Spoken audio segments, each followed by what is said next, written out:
जब तक हम लड़की को एसेट के रूप में डिजोल्व नहीं कर पाएंगे, खासकर हम पूर्वांचल में बात कर रहे हैं, क्योंकि बहुत ऐसा जगह है इंडिया का पार्ट है जहां दहेज बिल्कुल नहीं है, वहां हंसता है लोग। यानी कि 40 से 50% जो मौत महिलाओं का होता है भारत में, वो होता है दहेज की वजह से। मतलब मेरे पापा मेरी मम्मी का लव मैरिज है, तो लव मैरिज होता है तो लमसम 90% केस में दहेज नहीं लिया जाता है, क्योंकि जब प्यार ही करते तो क्या दहेज देंगे। और उस वक्त लव मैरिज क्यों सोचिए, तब तो बहुत प्रचंड प्यार रहा होगा, तो वो लोग नहीं लिए हैं, तो इसीलिए हमारे पापा हमारा दहेज नहीं लेंगे। जैसे आप रेट कार्ड के बारे में बात कर रहे थे ना, दूल्हे की फैमिली ये देखती है मेरा बेटा बड़ा लायक है, इंजीनियर है, 30 लाख तो मिलेगा, अरे मैंने पढ़ा लिखा के लायक बनाया है, पैसे दो। सबसे पहला शर्त कि हाँ। मेरा कन्यादान नहीं होगा। ऐसा क्यों?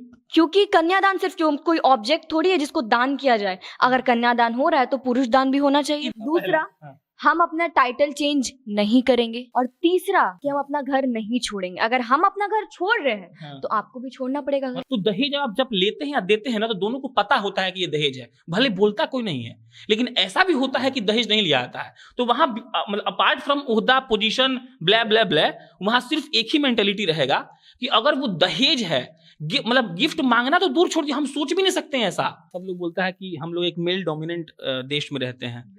काहे का मेल में पैसा ले रहे हो लड़की से, मतलब मजाक बना दिया। कोई तो कहीं तो खड़ा उतरो, अगर डोमिनेंट हो तो पैसा दो, जितना लेते हो उसे डबल दो, तब ना डोमिनेंसी हुआ। तो अभी फिलहाल रेट कार्ड क्या चल रहा है? MBA का 30 लाख, इंजीनियर का 40 लाख, और अगर आपके पास सरकारी नौकरी है तो कैश के साथ साथ सोना चांदी भी घर में आएगा। वैसे प्रशांत जी, पत्रकार का क्या रेट चल रहा है अभी? 1 करोड़। अब आप सोच रहे होंगे कि हम बोलना मना है का एपिसोड देखने बैठे थे और ये रेट कार्ड लेकर बैठ गए। तो आपको बता दूं कि ये रेट कार्ड ही आज का हमारा मुद्दा है, क्योंकि आज हम बात करने वाले हैं दहेज प्रथा के बारे में। दहेज प्रथा बिहार में इतनी फेमस है कि उसे तो किसी इंट्रोडक्शन की ज़रूरत नहीं है।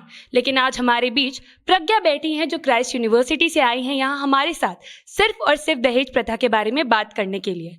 तो इस मुद्दे के बारे में हम सब अपने अपने ओपिनियन दें, उससे पहले मैं चाहती हूँ कि सृष्टि हमें बता दे कि बिहार में ऐसे कितने केसेस सामने आते हैं जिसकी वजह से दहेज प्रथा को इस टेबल पर लाना ज़रूरी है। सबसे पहले तो बिहार सेकंड वैसे स्टेट में आता है जहाँ पे सबसे ज़्यादा डाउरी डेथ होता है, ठीक है, यूपी के बाद। और जितना होता है उससे 5 गुना ज़्यादा होता है, जितना रिपोर्ट किया जाता है ना उससे 5 गुना ज़्यादा होता है।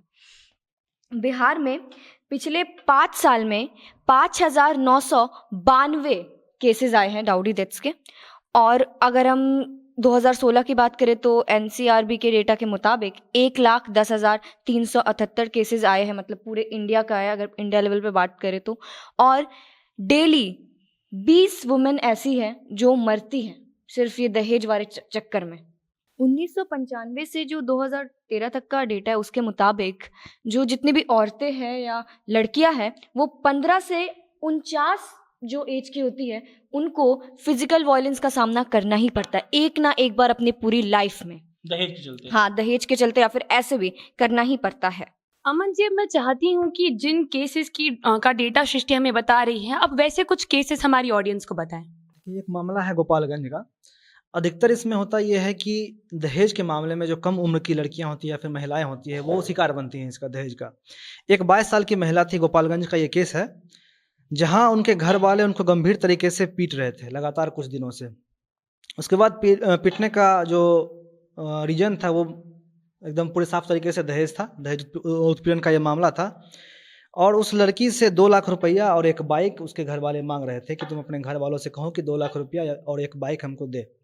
लेकिन जब वो लड़की बार बार अपने घर में कही, लेकिन जब पैसा नहीं मिला या फिर बाइक नहीं मिला, तब उसके बाद उस लड़की को आयरन रॉड से पीटा गया। और उसके बाद उसके नाखून को, हाथ के नाखून को और सर के बाल को पूरी तरीके से नोच दिया गया। नाखून को मतलब खींच के बाहर निकाल दिया गया और सर का जो बाल था उसको भी एकदम पूरा खींच दिया गया। और जब लड़की पूरी तरीके से बेहोश एकदम अचेत हो गई, मतलब लगा कि मतलब मर जाएगी, तब उसको इसके जो पति थे या फिर इसके पति के जो पिता थे वो जाकर रेलवे ट्रैक के पास फेंक देते हैं मरने के लिए, बिल्कुल बेहोश मतलब हालत में। और उसके बाद जब लड़की को होश आता है तो वो आसपास के जो लोग होते हैं उनसे मदद मांगती है। और मदद मांगने के बाद लड़की को हॉस्पिटल ले जाते हैं लोग। और जब उसका जान बचता है तब ये मामला जो है केस पहुंचता है थाना में। तब पता चलता है कि उस लड़की को आयरन रॉड से पीटा गया था और उसके शरीर पर, उसके प्राइवेट पार्ट्स के आसपास और फिर भी मतलब और भी पूरे हिस्से में बहुत सारे ऐसे निशान थे जो मतलब बाकायदा ये कह रहे थे कि उसको आयरन रॉड से पीटा गया है। एक केस है केरल का, जहाँ 27 साल की महिला को घर के लोगों ने दहेज के लिए भूखा बांधकर रखा और जब कुछ दिनों के बाद वो कमज़ोर होकर मर गई तब जाकर बात पुलिस तक पहुंची और 304B के तहत मुकदमा दर्ज किया गया। उस लड़की के लिए शॉकिंग ये था, मरने के बाद ये पता चला शॉकिंग, कि जब उसका पोस्टमार्टम के दौरान उसका वेट किया गया तो उसका मात्र वजन था 20 किलो। यानी कि अमूमन अगर आप समझिए एक हेल्दी या फिर आप कितनी भी पतली दुबली हो तो 40-45 का तो वजन होता ही है, लेकिन उस लड़की का वजन था 20 किलो जब वो मर गई थी और एकदम पूरी तरीके से सूख गए थे, क्योंकि मतलब बहुत दिनों से उसको बांध कर रखा गया था, उसको खाना नहीं दिया जा रहा था। और एक मामला है 1999 का कहिए आप, और उसका जो एक्यूज्ड था वो 21 साल के बाद 2020 में उसके ऊपर मुकदमा दर्ज होता है, मतलब वो जेल जाता है, मुकदमा दर्ज होता है, हाँ कन्विक्शन होता है। मामला ये था कि 1993 में उसकी शादी होती है और 1999 में दहेज उत्पीड़न की वजह से उस लड़की की मौत हो जाती है। मौत का रीज़न ये था कि लड़की के जो घर वाले थे वो ये चाह रहे थे कि उसके घर में जो नए नए एडवांस्ड फर्नीचर अभी बाज़ार में आया है वो उसके घर में आ जाए। तो लड़की को बोल रहे थे ये लोग कि आप जो अपनी माता पिता से कहिए कि जो नए फर्नीचर्स अभी बाज़ार में आए हैं वो दें।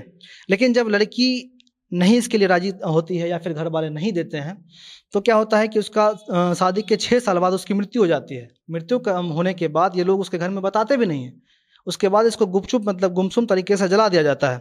और 1999 में जब किसी तीसरे सूत्र से इसके भाई को पता चलता है कि मेरी बहन अब नहीं रही, तो उसके बाद क्या होता है कि 2009 ईस्वी में जाकर केस दर्ज होता है, क्योंकि तब तक जाकर इसके जो भाई थे या फिर इसके जो परिवार वाले थे उसको कुछ एविडेंस मिलता है, मतलब उसे लगता है कि ये एविडेंस मतलब काफ़ी है ये दिखाने के लिए कि मेरी बहन की मृत्यु हो, मतलब हत्या हुई है। तो 2009 ईस्वी में जाकर केस दर्ज होता है, यानी कि 1999 में उसकी मृत्यु होती है और 2009 ईस्वी में जाकर के इस पर जो है केस दर्ज होता है। और 2009 ईस्वी के बाद तब तक ये जेल से बाहर रहता है, जो एक्यूज्ड रहते हैं वो जेल से बाहर रहते हैं। और 2009 ईस्वी के बाद ये केस पहुंचता है सुप्रीम कोर्ट में और 2020 में जाकर के जितने भी एक्यूज्ड थे उनको गिरफ्तार किया जाता है। और ये भी मामला मतलब जब सुप्रीम कोर्ट में पहुंचता है उसके बाद ये गिरफ्तारी होती है, करीब 21 साल के बाद 2020 में जितने भी एक्यूज्ड थे उनको गिरफ्तार किया गया। और जब गिरफ्तारी हुई तब मालूम चला कि उस लड़की को मारा गया था और उसको जहर दिया गया था। और एक मामला और है बिहार के मुजफ्फरपुर का, 22 साल की एक महिला थी, वो अपनी बेटी समेत मतलब खुदकुशी कर लेती है। पहले वो अपनी बेटी को मार देती है, हत्या करती है उसकी, उसके बाद वो खुद भी मर जाती है। इसका डिमांड वही था पैसा, कि मतलब घर से तुम पैसा मंगाओ, और जब पैसा लड़की नहीं मंगाती है तो उसको बहुत ज़्यादा पीटा जाता है। और उसके बाद क्या करती है कि लड़की सोचती है कि हम सुसाइड कर लें, लेकिन फिर पीछे उसकी एक बेटी होती है तो सोचती है कि अगर हम चले जाएंगे तो फिर इसको कौन देखेगा। तो लड़की पहले उस अपनी बेटी का 3 साल की बेटी थी उसका हत्या करती है, उसके बाद खुद लड़की सुसाइड कर लेती है। तो ये बहुत सारा मामला है जो बिहार का या फिर कहिए कि पूरे भारत से कुछ कुछ निकल कर सामने आता है। प्रज्ञा, मैं आपसे ये जानना चाहती हूँ कि अभी सोसाइटी इतनी एडवांस हो चुकी है, लोग मतलब हस्बैंड वाइफ सब वर्किंग है, लड़कियां भी बहुत आगे बढ़ रही हैं, फिर भी टिल डेट डाउरी के जो केसेस है ये लगातार बढ़ते जा रहे हैं। तो डाउरी लेने देने के पीछे लोगों की मेंटालिटी क्या होती है? सबसे पहले डाउरी शुरू क्यों हुई थी, पहले मैं इस बारे में थोड़ा सा बताना चाहूँगी। क्योंकि पहले क्या होता था कि लड़कियों को प्रॉपर्टी में हिस्सा नहीं दिया जाता था। तो होता ये था कि भाई जब लड़की की शादी करो तो जितना भी फैमिली वाले देना चाहे लड़की को फाइनेंशियली, कि हाँ उसके पास इतने पैसे अपनी तरफ से दे देते थे। वो एक रस्म होती थी, उसको कहते थे गौना की रस्म कहते थे। तो उस टाइम पे ये होता था। अब क्या हुआ कि भाई लड़कियों को भी इक्वल राइट्स है प्रॉपर्टी में, राइट। तो जो गौना की रस्म शुरू हुई थी ये कह के कि लड़की को हम इंडिपेंडेंट बनाएंगे फाइनेंशियली, इसलिए ये शुरू हुआ, इसलिए इसको दहेज का नाम दिया गया। इसी तरह से ये आगे बढ़ा। लेकिन अब जो आप कह रहे हैं कि सब एडवांस हो गया है, अब लड़के भी कमा रहे हैं, लड़कियां भी कमा रही है, फिर भी ये क्यों हो रहा है? ये इसके पीछे क्या मेंटालिटी है कि कहा जाता है भाई लड़के भी कमा रहे, लड़कियां भी कमा रही है, एटलीस्ट हम जब बाहर जाके रहेंगे।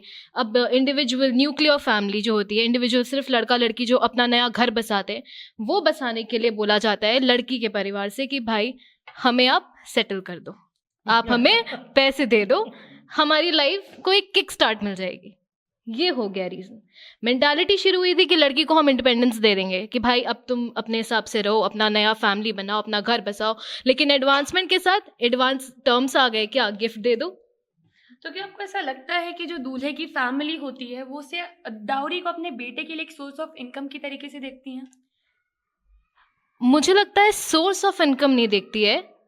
जैसे आप रेट कार्ड के बारे में बात कर रहे थे ना, दूल्हे की फैमिली ये देखती है मेरा बेटा बड़ा लायक है, इंजीनियर है, 30 लाख तो मिलेगा, अरे मैंने पढ़ा लिखा के लायक बनाया है, पैसे दो। पत्रकार है, 1 करोड़ मिलेगा, मेरा बेटा जा रहा है, इतना कुछ कमा रहा है, इतना कुछ आपके सामने ला के दे रहा है, तो मुझे पैसे दो। सोर्स ऑफ इनकम नहीं देखती है, देखती है मेरे बेटे को मैंने लायक इसलिए बनाया कि आगे जाके मुझे दहेज मिलेगा, एक मोटा पूंजी मिलेगा, एक मोटी पूंजी मिलेगी और हमें किक स्टार्ट मिलेगा। डिजायर जो खुद नहीं कर पाए वो उस पैसे से पूरा करेंगे। बिल्कुल एग्जैक्टली मुझे यही लगता है मेरे अकॉर्डिंग। और एक्चुअली मेरे अकॉर्डिंग भी, इंटरनेट के अकॉर्डिंग भी, आप गूगल पे जाके देखिए, अभी अभी अमन जी ने इतनी सारी चीज़ें बताई, इतने सारे केसेस बताए। जैसे मॉडर्न एडवांस हो रहा है, जैसे ज़माना एडवांस हो रहा है, एडवांस टर्म्स आ रहे, क्या हमें गिफ्ट दे दो, हमें सेटल कर दो, या तो क्या होता है जो बहुत ज़्यादा एक एजुकेटेड फैमिली नहीं है, बहुत पढ़ी लिखी फैमिली नहीं है, वहाँ पे क्या वहाँ पे भी मन तो पूरा होता है, पर क्या बोला जाता है, हम कुछ नहीं बोलेंगे, आपको अपनी बेटी को आशीर्वाद देना है तो दे दीजिए। फिर बेटी से पूछा जाता है वॉशिंग मशीन क्यों नहीं लाई, नहीं लाई तो जाओ कपड़े धो हाथ से। ये चीज़ हो गई है। वहाँ पे दहेज गिफ्ट नहीं हो गया, वहां पे दहेज हो गया कि हमें सेटल कर दो भाई। एक मैं चाहूँगा कि पूरा भारत के लेवल पे भी थोड़ा इसका फोकस किया जाए इस मुद्दे को लेकर के। दहेज की वजह से सबसे ज़्यादा मौत भारत में होती है, पूरे विश्व में भारत में सबसे ज़्यादा मौत दहेज की वजह से होती है। और ये बाकायदा NCRB का डेटा है कि अगर साल में मान लीजिए कि 14,000 महिला मर रही है तो उसमें 7,000 महिला दहेज उत्पीड़न के वजह से मरती है। यानी कि 40 से 50% जो मौत महिलाओं का होता है भारत में, वो होता है दहेज की वजह से। और 2012 में 8233 मौत हुई थी दहेज उत्पीड़न की वजह से। और अगर इसका आप एवरेज निकालिएगा तो हर 1.5 घंटे में एक जिंदा महिला जल रही होती है या फिर फांसी के फंदे से लटक रही होती है। अब हम जब दहेज और इसकी मेंटालिटी के पीछे बात कर लेते हैं तो ये ज़रूरी है कि हम यहाँ ये समझ लें कि हमारे देश में दहेज के खिलाफ कानून क्या क्या है। तो एक हमारे पास एक डाउरी प्रोहिबिशन एक्ट है जो 1961 में आया था। इसे 1984 और 1986 में अमेंड किया गया था। सबसे बड़ी दिक्कत ये है कि इसमें डाउरी को बहुत ही लूजली डिफाइन किया गया है कि कोई आप डिफाइन नहीं कर सकते कि क्या क्या चीज़ अगर आप दे रहे हो तो वो दहेज है, क्या क्या चीज़ें उसमें दहेज नहीं है, क्योंकि एग्जैक्टली उसमें लिखा ये गया है कि डाउरी मीन्स एनी प्रॉपर्टी और वैल्यूएबल सिक्योरिटी गिवन और agreed to be given either directly और इनडायरेक्टली। मतलब कोई भी ऐसी महत्वपूर्ण चीज़ अगर आप दे रहे हो, प्रॉपर्टी या कुछ भी ऐसा जो आपको लगता है बहुत महत्वपूर्ण है। और इस एक्ट में आपको बता देती हूँ, लिफ्ट्स की भी एक लंबी लिस्ट है कि आप गिफ्ट के तौर पर अगर ये दे रहे हो तो दहेज नहीं है, गिफ्ट के तौर पर अगर आप वो दे रहे हो तो वो दहेज नहीं है। पनिशमेंट की हम बात कर लेते हैं पहले। तो अगर आप डाउरी लेते हो या देते हो तो आपको 2 साल से 5 साल तक की सजा हो सकती है। लेकिन इसमें भी है कि स्पेशल केसेस में कोर्ट इस सजा को कम कर सकते हैं। फाइन बहुत ज़्यादा नहीं है, फाइन 15,000 रुपये का लिया जाता है, या फिर अगर आपकी दहेज की रकम है तो वो लिया जाएगा, उसे भी कोर्ट चाहे तो कम कर सकता है। अब अगर डाउरी डिमांड कर रहे हो तो आपके लिए सज़ा ये है कि आपको 6 महीने की जेल सुनाई जाएगी, वो मैक्सिमम 2 साल तक जा सकती है। एंड उसे भी कोर्ट स्पेशल केसेस में अगर आप सुनवाई आपकी ठीक तरीके से हो रही है वो भी कम किया जा सकता है। और फाइन उसमें बस वही 10,000 रुपये का है। इस एक्ट में एक अजीब चीज़ ये है कि हमारे पास एक सेक्शन 6 है जिसमें ये कहा जाता है कि जो डाउरी है वो एक फीमेल के बेनिफिट के लिए दी जा रही है। तो फीमेल को या उसके जो बच्चे होते हैं उनको इस पैसे से या जो भी गिफ्ट्स आ रहे हैं उनसे बेनिफिट होगा। तो सेक्शन 6 यही डिफाइन करता है कि अगर डाउरी की जो रकम है या जो गिफ्ट्स हैं वो औरत के हाथ में नहीं दिए गए हैं तो एक टाइम पीरियड है जिसमें आपको उस औरत को वो गिफ्ट्स दे देने हैं, जो भी चीज़ है। तो यही सारी चीज़ें हैं कि हमारी सरकार कानून तो लेकर आ जाती है लेकिन उनमें इतने सारे लूप होल्स होते हैं ना कि उन्हें बाद में बार बार अमेंड करना पड़ता है। जैसा कि मैंने आपको बताया था 1983 में 1986 में अमेंडमेंट हुई है। तो 1983 में जब अमेंडमेंट हुई थी तो IPC सेक्शन 498 को लेकर आया गया था। और ये IPC सेक्शन 498 जो है उसमें जनरली कोर्ट के अजम्पशंस के हिसाब से जो भी महिलाओं पे अत्याचार होते हैं जो उनके पति करते हैं उनके अगेंस्ट सुनवाई की जाती है। अब ये 498A के साथ बात यह है कि नॉन बेलेबल है, नॉन कंपाउंडेबल है। नॉन कंपाउंडेबल है मतलब कि ऐसा होता है ना कि केस में आप जाके बाद में समझौता कर लेते हो। तो 498 अगर आप लगा रहे हैं किसी पे तो आप उसके बाद समझौता नहीं कर सकते हैं, अगर होगी तो सुनवाई होगी।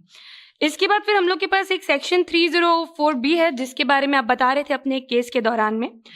प्रशांत जी, मैं आपसे यहाँ ये जानना चाहती हूँ कि सरकार ये जो इतने सारे सेक्शंस लाती है वो किस हद तक इम्प्लीमेंट होते हैं, मतलब कितनी एक्चुअली सक्सेसफुल है ये सारे लॉज औरतों को प्रोटेक्ट करने के लिए, और क्या इनका कोई गलत फायदा भी उठाया जाता है? पहले तो ये कि डाउरी का जो लॉ है वो अपने आप में एक इतना बड़ा उदाहरण है कि ये जो लोग हैं वो चाहे तो किसी भी नियम को नकार सकते हैं, वो चाहे तो किसी भी नियम को स्वीकार सकते हैं। धारा जब 144 लगता है तो लोग कहता है घर से बाहर नहीं निकलना है, लेकिन पुलिस वाले इस पूरे देश में 14 लाख हैं और आबादी 13 करोड़ है, तो मार देंगे चाहेंगे तो डाउरी का जितना भी नियम है उसका 1% भी फॉलोअप नहीं होता है। ये आपके पहले सवाल का जवाब। दूसरा, उन लड़कों के लिए कि हम ऑप्ट कर सकते थे इस कुर्सी पर ना बैठना, हम बहुत खोजे तुम लोग के फेवर में बोलने के लिए, मिला ही नहीं तो हम बहुत चाहते हैं कि लड़का के फेवर में बोलते रहे। क्या बोले? सही में तुम लोग मारा है तो भुगतना पड़ेगा। तो इसीलिए मेरे और अमन के लिए शर्म की बात है कि हम लोग तीनों के बीच में बैठ के आपको सुनेंगे, और जितना हम लोग चुप रहेंगे उतना अपने दिल पर आप इस बात को लीजिएगा, ये उन लड़कों के लिए है। अब तीसरा बात, मैम ने कहा था कि नियम बन गया है कि लड़कियों को इक्वल राइट है। पूर्वांचल में पूरा, मतलब राइट तो पूरा भारत में है, पूर्वांचल में ये राइट अभी भी नहीं दिया जाता है और इसीलिए ये फेज है। तो यही हम बस ये समझाना चाहते हैं कि नियम बन गया है, लड़की को आज भी वो राइट नहीं दिया। मतलब जिसके पास संपत्ति है वो शादी होकर चल जाता है तो लड़की सोचती भी नहीं है कि मेरा वहां कुछ है, जबकि सोचना चाहिए नियम मुताबिक। अब चौथा चीज, अब जो आपने कहा उनको थोड़ा इलेबोरेट कर देते हैं। दहेज का जो नियम है ना सर, उस नियम में बताया गया है कि fridge, TV, cooler, washing machine दीजिएगा ना तो इस पर कोई केस नहीं होगा। अब सोचिए, आप ये पर्टिकुलरली डिफाइन कर दिए हैं कि आप हाई चीज दीजिए तो कोई दिक्कत नहीं है, अब बड़का लमहर महंगा चीज दे दीजिएगा तो दिक्कत है। तो दिक्कत तो पहले नियम में ना है, आप नियम में ऐसा बनाए हैं कि ये दीजिए। अगर आप डाउरी के खिलाफ है तो बोलिए कि कुछ मत दीजिए। अगर आप कुछ भी दे रहे हैं जो लड़की वाला दे नहीं पा रहा सही से, वो गलत है। अब आ रही है लास्ट चीज पर कि इसका फॉलोअप काहे नहीं हो पाता। इसका फॉलोअप उस वक्त तक नहीं हो पाएगा जब तक लड़की एक लाइबिलिटी रहेगी। लड़की लाइबिलिटी है, लड़की एसेट है ही नहीं। अगर लड़का एसेट है, लड़का पागल हो जा रहा है और उसको एसेट लोग समझ रहा है, तो लड़की भी अगर पागल हो, सुंदर नहीं हो, नाटी हो, छोटी हो, अनपढ़ हो, कुछ भी हो, तो अगर वो लाइबिलिटी है तब तो आपको दहेज देना पड़ेगा। और जब तक हम लड़की को एसेट के रूप में डिजोल्व नहीं कर पाएंगे, खासकर हम पूर्वांचल में बात कर रहे हैं, क्योंकि बहुत ऐसा जगह है इंडिया का पार्ट है जहां दहेज बिल्कुल नहीं है, वहां हंसता है लोग। हमको भी फिल्म याद आ रहा है 2 स्टेट्स, खूब अच्छा से याद आ रहा है। उसकी पंजाबी माँ बोलती है कि ये दिया जाएगा, और आलिया भट्ट मद्रासन रहती है, मतलब तमिल रहती है एक्चुअली, तो बोलती है कि क्यों? अर्जुन कपूर उसको सिखाता है कि सुनो मेरी माँ को 2 साड़ी दे देना।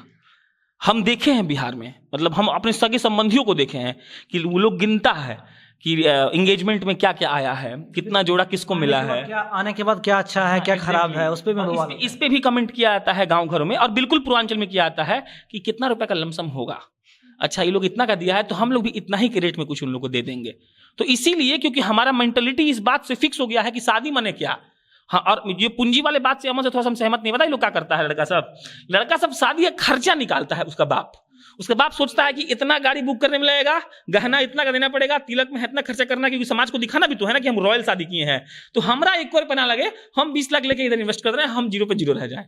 तो वो लोग मतलब बिल्कुल अपना इस पर से कन्नी काट, लड़की एक लाइबिलिटी है मेरे हिसाब से, समाज के हिसाब से, इसीलिए ऐसा। अभी आपने ये जो लास्ट में बात कही, मेरे मन में एक बहुत नॉर्मल सवाल आ रहा है। लड़के वाले दहेज भी मांगते हैं, लड़कियों की शादी, मतलब शादी का खर्चा निकालते हैं, तो लड़की वाले शादी में अपना पैसा लगा रहे हैं, लड़के वालों की शादी का बिल भी दे रहे हैं, एक तरीके से देखा जाए तो शादी में लड़के वालों का रोल क्या है? देखिए एक्चुअली, हाँ, मतलब ये डिफाइंड हो चुका है। एक्चुअली होता क्या है ना कि दोष, मतलब उस, मतलब इन्होंने नहीं कहा कि पहले इसलिए दिया जाता था कि चलो उनको स्टेबिलिटी मिले, फिर इसको जब नियम बन गया तो फिर खत्म हो जाना चाहिए। सही बात था भाई, लेकिन नहीं हुआ। तो देखिए, जब कोई मेंटेलिटी इस बात, मतलब पूर्वाग्रह बोलते हैं इसको, अगर शुद्ध हिंदी में बोले तो ये पूर्वाग्रह बन गया है कि लड़की अगर आएगी तो कुछ लेकर आएगी। आप फिल्म में देखिएगा, मतलब बॉलीवुड फिल्म ने इस बात को प्रचारित किया है कि सास बोल रही है कि तुम क्या लेकर आई हो जी, तुमको फूस में खाना खाना है, क्योंकि तुम चांदी का थाली लेकर थोड़ी आई हो। तो सोचिए कि पूर्वाग्रह कितना। फिल्म क्या होता है? फिल्म हमारे समाज का आईना होता है। इसका मतलब हम ऐसे ही कर रहे हैं, सही बात है, तभी तो फिल्म वाला दिखा रहा है। तो लड़का वाला, मतलब टू बी वेरी ऑनेस्ट, हम ये बोलने में बिल्कुल नहीं शर्माएंगे कि जहां जहां भी ये हो रहा है, जहां नहीं हो रहा है तो बहुत अच्छी बात है। जिस पूर्वांचल में हम लोग देवरिया, यूपी, बिहार में है, वहां ये खूब धड़ल्ले से हो रहा है, और वहां पे लड़का वाला सब लड़की को बच्चा पैदा करने का मशीन समझता है, एक बाई समझता है जो आएगी घर में काम करेगी, और वो सब निर्लज है, उसका कुछ नहीं हो सकता है। यहां तक कि कई माँ बाप भी निर्लज हैं। रेलवे का ड्राइवर का हमारे यहाँ सही में रेट है, हमको कोई शर्म नहीं है बोलने में। रेलवे का ड्राइवर बनिए, इतना पैसा मिल जाएगा आपको। अब एक पर्सनल स्टोरी सुनाते हैं। हमारे घर कितना लोग आता है, पापा को पूछता है, हम छोटे बेटे हैं पापा के, कि ए छुटका तो ठीक ठाक करता है हो, तो हाँ ठीक है, मतलब इसलिए ऐसा है कि मेरे पापा भी मेरी मम्मी से लव मैरिज किए थे, ऑन कैमरा हम ये पहली बार बोल रहे हैं। मतलब मेरे पापा मेरी मम्मी का लव मैरिज है, तो लव मैरिज होता है तो लमसम 90% केस में दहेज नहीं लिया जाता है, क्योंकि जब प्यार ही करते तो क्या दहेज देंगे। और उस वक्त लव मैरिज क्यों सोचिए, तब तो बहुत प्रचंड प्यार रहा होगा, तो वो लोग नहीं लिए हैं, तो इसीलिए हमारे पापा हमारा दहेज नहीं लेंगे। और अगर मेरे पापा लिए होते, चाहे वो दिए होते, तो हमारा भी लिया जाता। तो लेकिन हम बहुत ऐसे केस में देखे कि हाँ लोग मांगते हैं, और वो उनकी संज्ञा सिर्फ निर्लजता की है और कुछ नहीं हो सकती है। एक और बात मैं कहना चाहूंगी, हम लोग मूवीज के बारे में बात करें, बॉलीवुड सिनेमा के बारे में बात करें, और हमें अच्छे से पता है कि जो सिनेमा है वो हमारे समाज का आईना है। आपने 2 स्टेट्स की बात की, मैं एक और मूवी की बात करती हूँ, विवाह मूवी में 2 चीज देखी गई है। एक तो देखी गई है कि हमें पता है जो लड़की की माँ होती है, चाची होती है, वो बोलती है हाँ हमें दिखाने की जरूरत नहीं है, तुम अपने ससुराल से क्या लाई हो, मुझे पता है बहुत बड़े लोग हैं तुम लोग, तो तुम्हें बहुत बक्सा में भर के सामान दिया गया होगा। यहाँ पे लड़की की माँ बोल रही है, वो जेलस है, उन्हें ईर्ष्या इस बात से कि उनकी जो छोटी बेटी है वो इतनी सुंदर नहीं दिखती, वो सांवली है, तो उसके रंग रूप पे उनको दहेज देना पड़ेगा और उधर से गिफ्ट नहीं आएगा। वही हम देखते हैं कि जो अमीर घर है, जो शाहिद कपूर का घर है, वो दहेज मांगते नहीं, वो कहते हैं भाई हम बहू नहीं बेटी लेके जा रहे हैं। तो मैं ये कहना चाहती हूँ, जो हम मेंटालिटी के बारे में बात कर रहे थे अभी, दहेज के पीछे क्या मेंटालिटी है, सिनेमा दिखाती है जो अपने सोसाइटी में चलता है। अगर हम सिनेमा ही ये ना पढ़ाए कि दहेज क्यों ज़रूरी है या दहेज लिया जाता है, अगर सिनेमा ही थोड़ा स्टीरियोटाइप को ब्रेक करे यहाँ पे कि नहीं लेना चाहिए, या जो प्रथा है जो चलती आ रही है, जो सिनेमा हमें आजकल पढ़ा रही है, एजुकेट कर रही है हर दूसरे केस के बारे में, अगर वो दहेज के बारे में भी कुछ बताए, हो सकता है हमारी खुद ही मेंटालिटी बदल जाए इसके वजह से। हिसाब क्या है कि मान लीजिए सिनेमा क्या करे कि अभी सिनेमा क्या करता है कि लड़का भी चाय बनाता है और लड़की भी बनाती है, थोड़ा थोड़ा मतलब डेवलप हुए अपन, और मानो सिनेमा ये करे कि लड़की बाहर जाए काम करने लगे और लड़का नहीं, वो एक फिल्म नहीं, मतलब हर फिल्म में, अगर 1 साल तक बॉलीवुड में 180-90 फिल्म आता है 1 साल में, अगर उतना 190 फिल्म में सिर्फ ये दिखाया जाए कि लड़का है क्या कर रहा है, लड़का घर में रह रहा है, लड़की जाके बाहर काम कर रही है। अब जो बच्चा पैदा हुआ वो सिर्फ यही देख रहा है, तो वो तो लड़का लड़की को बराबर ही समझेगा, सब कुछ खत्म हो जाएगा। मूवी में भी तो होता है, हीरो को दिखाया जाता है, हीरोइन का तो कोई रोल ही नहीं, हीरोइन बस आइटम सॉन्ग के लिए होती है, बात खत्म। दिक्कत ये भी है ना कि मतलब जो लोग दहेज दे रहे हैं वो लोग भी नहीं चाहते हैं कि दहेज खत्म हो। अब जैसे इसका उदाहरण ये है कि अब जैसे कि मान लीजिए कि मेरे चाचा की 2 संतान, एक लड़का एक लड़की। अब मान लीजिए लड़की बड़ी है, ठीक है, तो लड़की को दहेज दे के शादी किए। अब ये नहीं सोचते हैं कि जब हम लड़का का ब्याह करें, जैसे मेरे पे प्रेशर पड़ा, वैसे किसी बेटी पे प्रेशर पड़ेगा, किसी बेटी के बाप पे, तो उससे दहेज ना लें।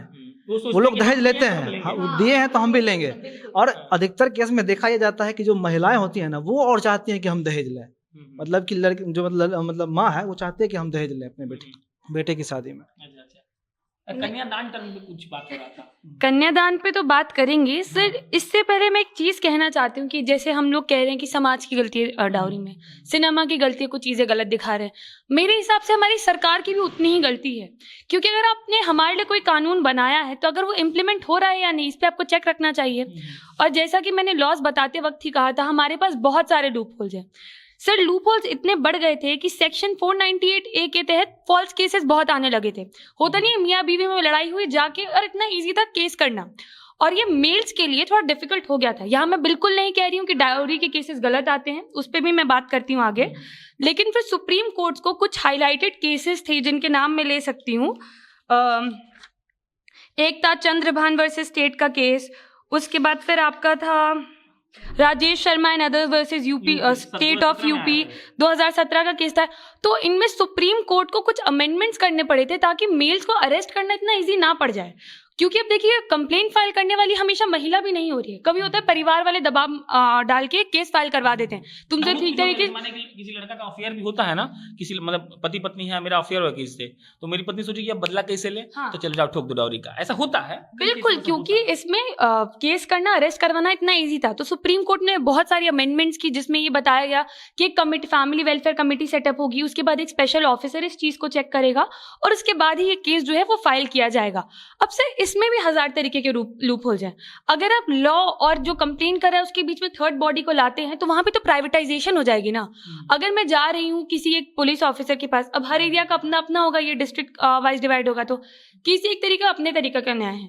अब मान लीजिए कोई पुलिस स्टेशन में ढंग से काम ही नहीं कर रहा है, मान लीजिए कि उसकी कुछ इश्यूज मुझसे नहीं है, वो बस अपनी रिस्पॉन्सिबिलिटी सीरियसली नहीं ले रहा है, वो तो मेरा केस रजिस्टर नहीं करेगा। अब चाहे मेरा केस कितना भी ऑथेंटिक हो या कितना भी ऑथेंटिक ना हो, सच्चाई हो या झूठ हो, जो भी उस बात में है, उसके बाद अगर मेरा केस फाइल नहीं होता है, वो एनसीआरबी के डेटा में भी कभी शामिल नहीं होगा। क्यों? क्योंकि पुलिस ने उसे रजिस्टर किया ही नहीं। उसके बाद फिर सुप्रीम कोर्ट ने ये भी बोला कि ये जो कंप्लेन्स आएंगी उन पे एक्शन लेने से पहले आपको ये कोई भी जो स्पेशल ऑफिसर है या जो फैमिली वेलफेयर कमेटी है वो इस चीज को चेक करेगी। और एनआरआईज के लिए इस चीज को बहुत आसान कर दिया गया कि सिर्फ एक कंप्लेन के बेसिस पे आपका पासपोर्ट जब्त नहीं किया जाएगा। अब एक बात बताइए नॉर्मल सी, चलिए उसका पासपोर्ट जब्त नहीं हुआ, मुझे एविडेंस कलेक्ट करने में थोड़ा टाइम लग गया, वो दहेज लेके भाग गया है। इंडिया के लॉज फॉरेन किसी कंट्री में अप्लाई होंगे नहीं, आप उसको कैसे प्रोसिक्यूट करेंगे? तो आप किसी के लिए चीजें आसान बना रहे हो तो किसी के लिए चीजें डिफिकल्ट भी होती जा रही हैं। इसके ऊपर हमारे लॉ मेकर्स का बिल्कुल भी ध्यान नहीं जाता है। और सुप्रीम कोर्ट ने अपने ये जो गाइडलाइंस दी थी, एक और पक्ष है जो हम लोग नहीं बोलेंगे तो गलत होगा, क्योंकि देखिए डिबेट हेल्दी होना चाहिए। ये एक डेटा है कि एक वक्त 2018 से लेकर 20 में 2 साल के टेन्योर में 100 केस आए थे, तो उसमें 67 से 70 केस झूठे थे। ये बात आप मानिए। तो मतलब सरकार अब क्यों, अब फॉर एग्जाम्पल समझिए, हमारा नियम क्या कहता है कि 100 दोषी भले छूट जाए, 100 दोषी छूट जाए, एक निर्दोष को सजा नहीं होना चाहिए, ये कहता है। तो हम मान लेते हैं, आप बिल्कुल सही कह रही हैं। मतलब प्रताड़ना हम देखे हैं भाई। जो पहला केस अमन बोले गोपालगंज की, मेरे घर से 13 किलोमीटर दूर हुआ था, हम जाए कवर किए थे। हमारी एक दोस्त निशा है, उस पर वीडियो बनाई थी, याद है आपको? हम लोग काम किए थे उस पर। हम मान रहे उस बात को सही है, लेकिन सोचिए ना कि अगर एक गलती आदमी को कोई लड़की फंसा देती है, और आप जानती हैं हनी ट्रैप का कितना मामला हो रहा है, तो मतलब सरकार दोषी है, हम नहीं कह रहे आप झूठ बोल रही हैं, लेकिन कहीं ना कहीं वो लड़की, परिवार, जो भी लोग गलत किया वो जिम्मेदार है इसके लिए, तभी तो ऐसा हुआ। वही तो मैं कह रही हूँ, जो लड़कों के ऊपर इतना इजी हो गया था किसी को अरेस्ट करना, इसीलिए सुप्रीम कोर्ट ने अमेंडमेंट्स लेकर आए थे। लेकिन अमेंडमेंट्स आने से क्या हो गया ना, अब गुनहगारों के लिए भी चीजें आसान हो गई, इजी हो गई है। यही प्रॉब्लम है कि आप किसी एक के लिए चीजें आसान कर रहे हैं तो आप किसी दूसरे के लिए वो चीजें आप डिफिकल्ट करते चले जाते हैं। और सुप्रीम कोर्ट ने अपनी गाइडलाइंस में ये भी कहा था कि यहाँ पर जितनी भी गाइडलाइंस वगैरह हैं, लेकिन 2 लोगों के बहुत ज्यादा इंपॉर्टेंट रोल है। पहला तो ऑब्वियसली गवर्नमेंट का, कि वो थोड़े अपने लेवल पे ज्यादा स्ट्रिक्ट हो, both state and centre government, कि लोग समझे, लोग कि डाउरी के अगेंस्ट जो एक्शंस लिए जाएंगे वो स्ट्रिक्ट हो, जो ऑफिसर्स है उसके लिए ढंग से काम करे। नहीं तो यहाँ पर जो फैमिली वेलफेयर कमिटीज है डाउरी की, बहुत जगह लोगों को इसके बारे में जानकारी भी नहीं होती है या नहीं है। और दूसरा सुप्रीम कोर्ट की गाइडलाइन में था कि मीडिया को भी इसकी तरफ थोड़ा ज्यादा काम करना चाहिए, ताकि लोग समझ पाए कि डाउरी एक्चुअली कितना बड़ा मुद्दा है। अब देखिए, मैं इतनी बड़ी बड़ी बातें कर तो रही हूँ, और हमारे कुछ व्यूअर्स हैं जो हम लोगों को रेगुलरली देखते हैं, तो इन्हीं व्यूअर्स ने इस एपिसोड से जुड़े आप लोगों के लिए कुछ सवाल भेजे हैं। तो पहला सवाल अमन शर्मा जी आपसे है, जो हमारी रेगुलर व्यूअर है शांभवी शर्मा, उन्होंने भेजा है। उन्होंने आप तीनों के लिए सवाल भेजे हैं। सवाल आपसे ये है कि शादी के वक्त दहेज आप लेने वाले हैं? पहला तो ये, हाँ या ना?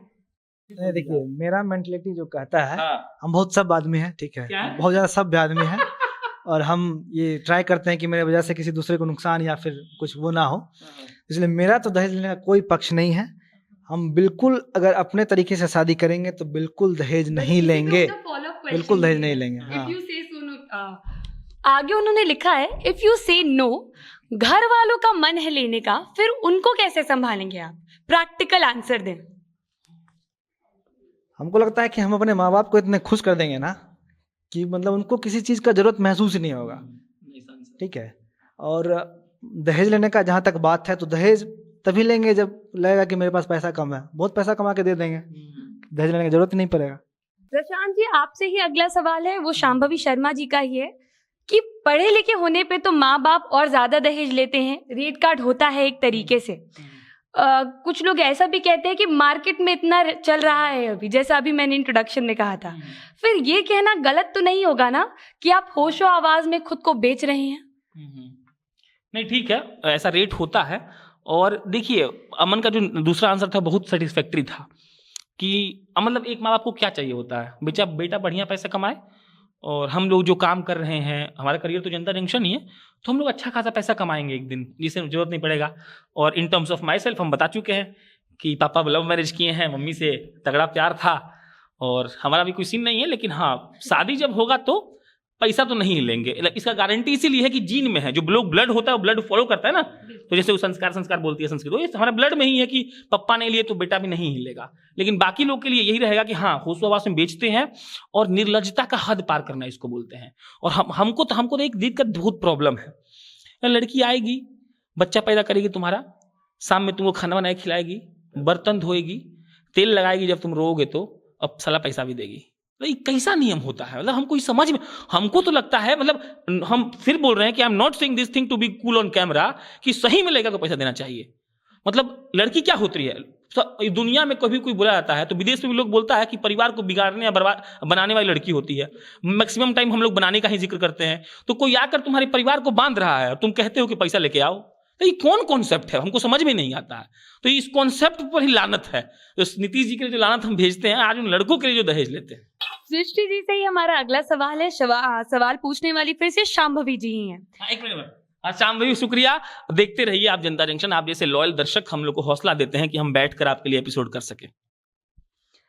आपसे सवाल ये है कि जब आपकी शादी होगी और आपके पेरेंट्स बोल रहे हैं कि वो गिफ्ट देंगे, तिलक में बेड, एसी जैसी चीजें दे देते हैं, आप उनको रोकेंगे कैसे? क्योंकि ये मटेरियलिस्टिक चीजें भी तो दहेज का ही पार्ट है।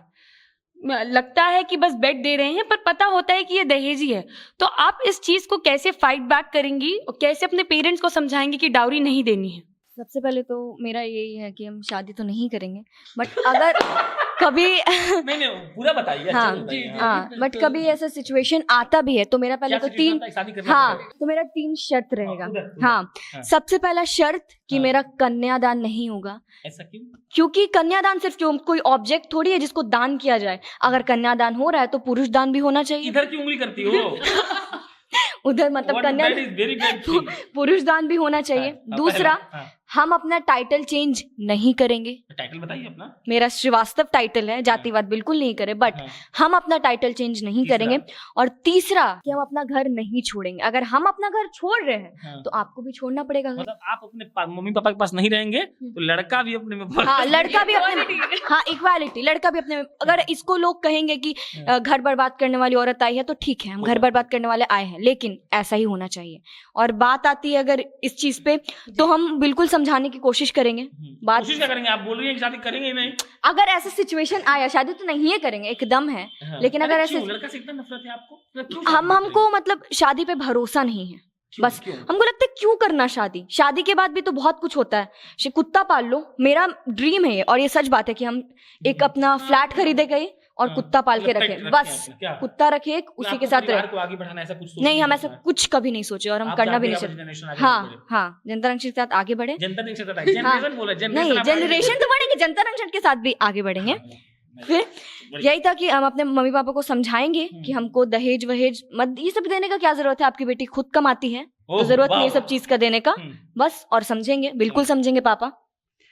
प्रज्ञा, एक सवाल आपसे ये है कि अगर आपकी लव मैरिज हो रही है पर आपके हस्बैंड की जो फैमिली साइड है वो डाउरी की डिमांड कर रहे हैं, एंड आपके हस्बैंड भी फिर परसिस्टेंट हो जाते हैं कि अगर मम्मी पापा बोल रहे हैं तो कुछ रुपए ही तो हैं, दे दो, आगे हम दोनों के ही तो होने वाले हैं, ऐसी सिचुएशन में आप क्या करेंगे? लव मैरिज हो रही है ना, मैंने लव किया है, नहीं करूँगी, छोड़ दूंगी। अगर ऐसी बात है कि दे दो, मम्मी पापा कह रहे हैं आगे हम दोनों के ही होने वाले, तो यार तुम भी कमा रहे हो, हम भी कमा रहे हैं, हमारे पैसे हम दोनों के ही होने वाले हैं, तो तुम्हें अलग से पैसे क्यों चाहिए? नहीं, दिक्कत ये है कि आप इमोशनली कनेक्टेड भी है ना, उसको छोड़ भी नहीं सकते, उसको छोड़ के आप जी भी नहीं सकती हैं। अरे वाह, ये तो प्रचंड प्यार है। इसका भी जवाब चाहिए। हाँ, इसका एक फॉलोअप क्वेश्चन इसी का है एक्चुअली कि एक हमारे दर्शक है हर्ष, उनका ये सवाल है कि अगर मान लीजिए दहेज दे भी दिया जाता है, लड़की एडजस्ट करके आपको दहेज दे भी देती है, तो आपको नहीं लगता कि वो बहुत एक फोर्स्ड कनेक्शन होगा? मतलब कि वो आपसे इमोशनली का भी अटैच नहीं हो पाएगी, तो आप जिंदगी पर एक कॉम्प्रोमाइज में रहना चाहते हैं? एक्चुअली मैं फिनिश करना चाहती हूँ, उसके बाद आप बोलिए। इसका भी मैं आंसर दूंगी कि कॉम्प्रोमाइज कनेक्शन होगा।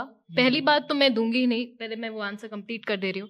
मैं दहेज के पैसे मैं नहीं दूंगी, चाहे उसको आप गिफ्ट का नाम दो, चाहे आप उसको दहेज का नाम दो, चाहे आप वो लिस्ट निकाल लो जो आपने कहा कि हम ये चीज़ें देंगे तो ये दहेज में काउंट नहीं होगा।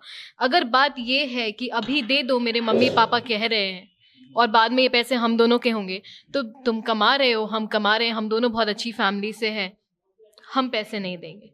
उन्होंने भी, प्रशांत जी ने साफ साफ कहा कि आप आ रहे हैं, आप सारा काम कर रहे हैं, लड़की घर को संभालती है या बिगाड़ती है, हम तो संभालने वाले, हम संभाल के ही जाएंगे, लेकिन संभालने के लिए आओ और पैसे लेकर आओ, नहीं चाहिए ना, हमारी जॉब है, हमारी सैलरी है, हम कमा रहे हैं, आप कमा रहे हैं, शांति से जिएंगे। नहीं तो पैसे चाहिए किसी और को ढूंढ लीजिए सर, हम तो नहीं देंगे, हम खत्म कर देंगे।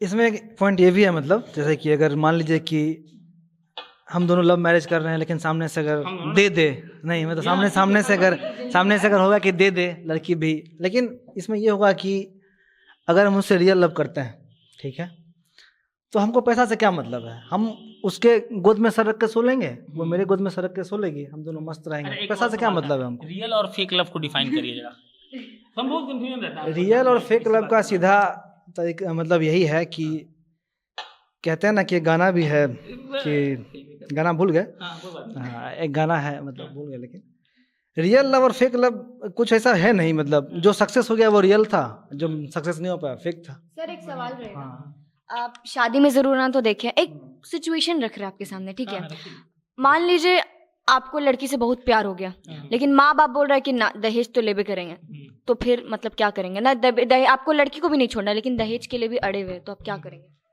वही ना बोले कि हम क्या कर सकते हैं, अब जब उसको छोड़ने का भी ऑप्शन नहीं है, तो अब भाग के भी शादी करेंगे तो भी थोड़ा सब समाज को बुरा लगेगा कि भाग के शादी कर लिया, लेकिन अगर अब ज़बरदस्ती फोर्स किया जा रहा है तो हम मतलब लड़की को कम से कम अपना पॉइंट समझा सकते हैं कि देखो मेरा मेंटलिटी नहीं है तुमसे पैसा लेने का, लेकिन अगर मेरे पिताजी आपसे ले रहे हैं तो हम उसमें अपना कुछ हिस्सा नहीं लेंगे, ठीक है।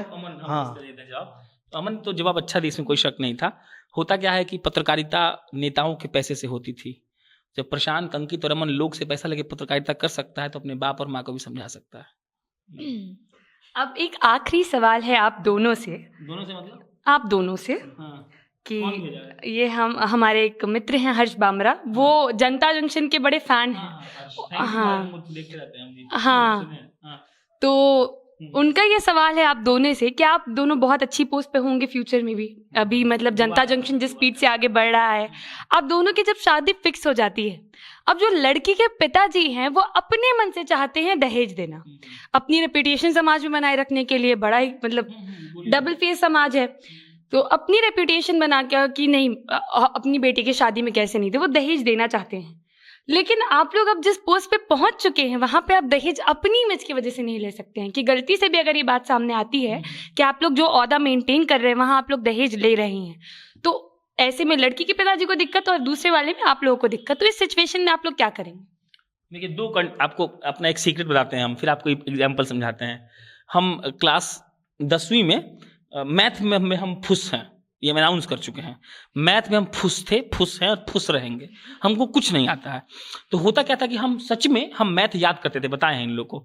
तो क्या किए कि हम जाते थे क्लास, वही ड्रेस था, वही कलम होता था, वही पैड होता था लिखने का, हाथवा पर वो सवाल लिख लेते थे एक दिन, ठीक है, लिख के ऐसे करके जा रहे हैं, तो उस दिन डर लगता था। वही ड्रेस वही कलम, बस हाथ पर लिखते नहीं थे तो उस दिन डर नहीं लगता था। तो ये बात हम अभी भी बोल रहे हैं, शुरू में हम बिल्कुल, हर दिया हुआ पलंग दहेज नहीं होता है सौम्या, मानिए। मतलब अरे दहेज क्या होता है, दहेज मतलब होता है आपको लेते वक्त वो डर रहेगा कि हाँ ये दहेज है। आपको जैसे हम बोल रहे कि हम हाथ में लिखे थे, और सुनिए खास बात क्या है, जिस दिन हम हाथ में लिखे थे हम पकड़ाए नहीं, हमको अंदर से डर लग रहा था कि हम चीट लेके जा रहे हैं।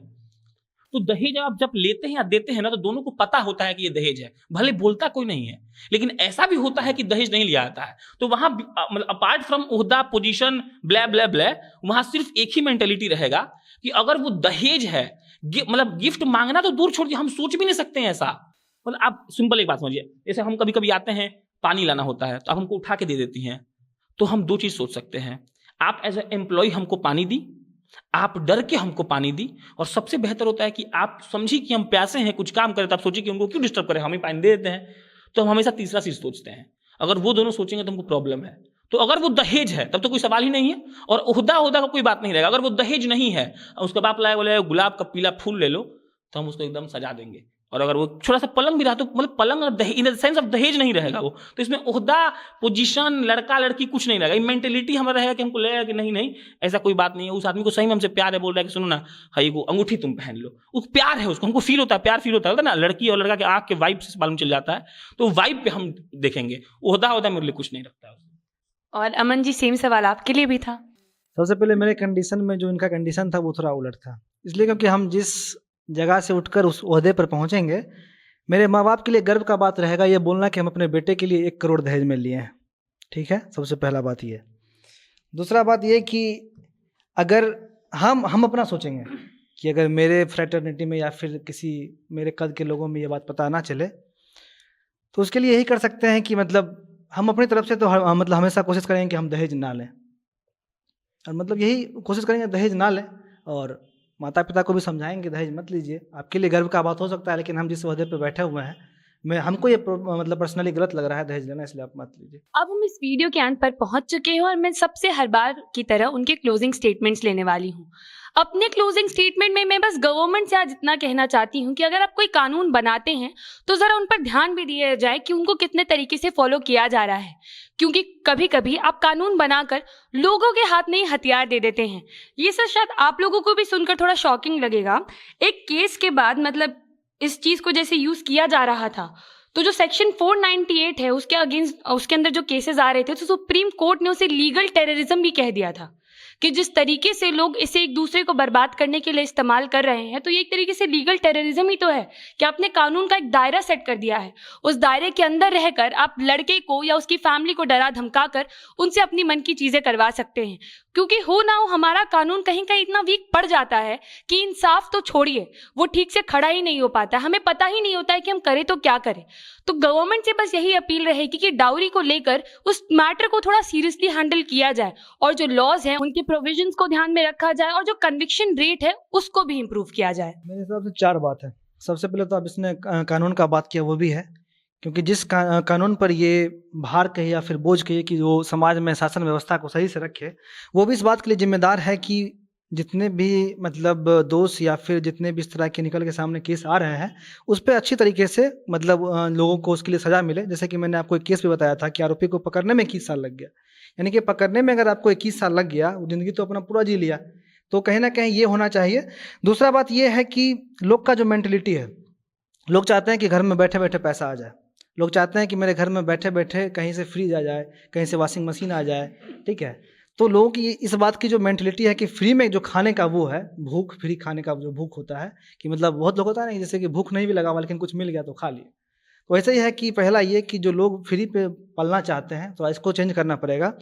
तीसरा ये बात है कि जब भी माँ बाप अपनी बेटी की शादी करते हैं तो उनको इस बात का ध्यान देना चाहिए कि जिस लड़के के साथ हम अपनी बेटी की शादी कर रहे हैं या फिर जिस खानदान में मेरी बेटी जा रही है, उसको हम थोड़ा अच्छे से पढ़ लें, क्योंकि जो अगवा लोग होते हैं ना, जो शादी करवाते हैं, वो लोग बहुत सारा बात छिपा लेते हैं अपने फ़ायदे के लिए। तो अगवा पे जो लोग अगवा जो होते हैं उन पे तो पहले पूरी तरीके से विश्वास नहीं करना चाहिए। दूसरा बात, अगर मेरी बेटी का सवाल है तो वो सबसे पहला मेरा वो जिम्मेदारी है, कोई कुछ भी सामने से कह रहा है लेकिन जब तक हम सेटिस्फाई नहीं होंगे तब तक हम अपनी बेटी की शादी नहीं करेंगे। और एक ये भी होता है कि लोग मतलब माँ बाप क्या करते हैं कि अपनी बेटी को समझाते हैं कि तुम अगर किसी लड़के के मतलब किसी के साथ तुम्हारा शादी हो गया, किसी घर में तुम चली गई, तो अब वहाँ से सिर्फ तुम्हारा अर्थ ही निकलेगा।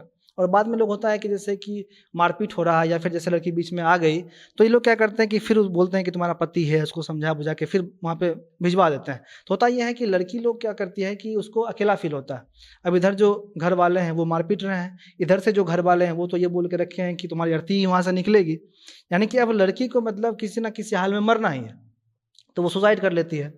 चौथा ये है कि जो लड़की सुसाइड करना बेटर समझती है, इस बात को दूसरे पक्ष में रख के कि हम कानून के पास जाएं, उनको पहला पक्ष ही रखना चाहिए कि वो पहले कानून के पास जाएं, ताकि एक तो जो मतलब कम केस रिपोर्ट हो रहा है वो मतलब लोगों के नज़र में आए कि मतलब मेरे साथ भी ऐसा हुआ है। लोगों को ये बताने में झिझकना नहीं चाहिए कि मेरे साथ मारपीट हो रहा है या फिर हम कुछ कर रहे हैं। मरने से बेटर ऑप्शन है कि आप मतलब पुलिस में जाइए, आप वहाँ पर कंप्लेंट दीजिए।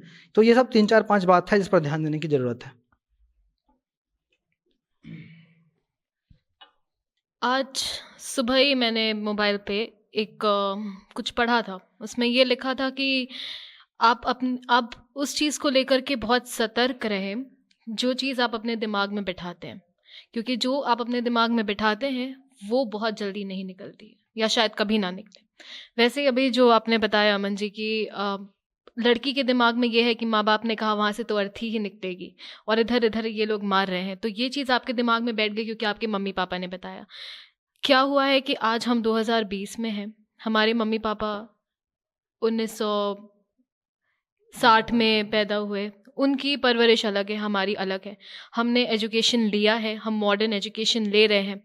बहुत इम्पॉर्टेंट है कि हम टेक्स्ट बुक, हम अपनी किताबों से बाहर निकल कर दुनिया को देख कर के वैसे सतर्क रहे और वैसे आगे बढ़े।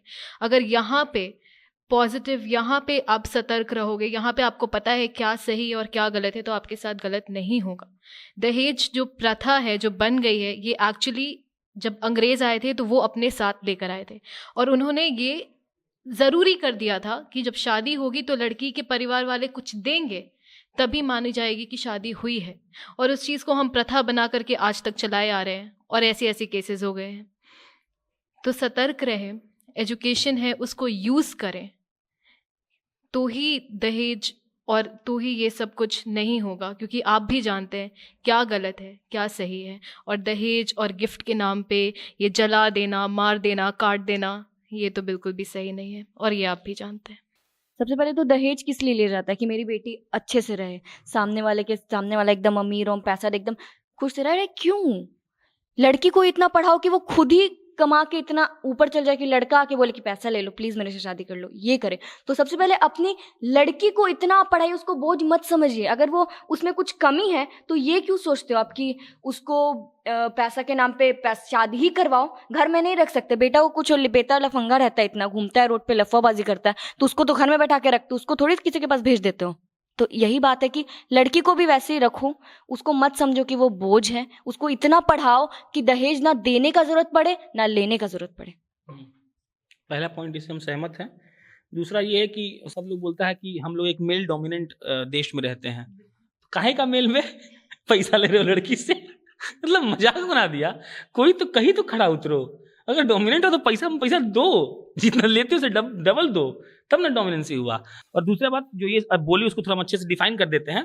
लाइबिलिटी मत समझिए, वो एसेट है। और सही में ऐसा हो कि कोई लड़का जाके बोल ले, लड़का पागल हो जाए कि हाँ हमारा इस लड़की से ब्याह होना चाहिए, उसका सक्सेस देख के, चाहे कुछ भी देख के, तो ऐसा होना चाहिए। और खास करके अर्बन एरियाज के लिए जो हम लोग बात कर रहे हैं ना, बहुत कम बेनिफिशियल होगा। सॉरी, रूरल एरियाज के लिए। अर्बन के लिए तो लोग जो पढ़ा लिखा है समझेगा कि एक लॉजिकल बात बोलता है। अर्बन में ये एक जो नियम बन गया है ना, तो लड़का को शर्म आना चाहिए। आपको अपने निर्लज्जता पर शर्म आनी चाहिए कि आप किसी लड़की को, किसी ऐसे मतलब बेटी को ला रहे हैं और खरीद कर ला रहे हैं, आपको लग रहा है, लेकिन असलियत में वो आपको खरीद रही है, आपको पैसा देकर, आपका जीवन। लेकिन आपको लग रहा है कि आप पैसा देके, आप पैसा वो भी देगी, घर भी आप ही का आएगी, बर्तन भी आप ही का दोगी, खाना भी आप ही को खिलाएगी, बच्चा भी आप ही का जन्म देगी, और अंततः आप मारेंगे भी उसी को। तो ये मतलब ना पुरुष के उसके हिसाब से सही है जो आप प्रधानता का सो कॉल्ड तथाकथित नारा लेकर घूम रहे हैं, और ना इस बात से सही है कि लड़की अनडिफाइंड है। तो इस पे सोचने का जरूरत है, बिना सोचे कुछ नहीं होगा। सरकार तो खेल कर रही है, सरकार को अपना फॉर्च्यूनर का ठीक है रहेगा तब ना वो सरकार नियम वयम देखेगी। तो नियम नहीं ये बनेगा, लोगे थोड़ा बहुत दिमाग वाग लगाए तो ठीक होगा। मैं प्रशांत की बात से बिल्कुल अग्री करती हूँ। जिस दिन शर्म आ जाएगी उस दिन समाज अपने आप सुधर जाएगा।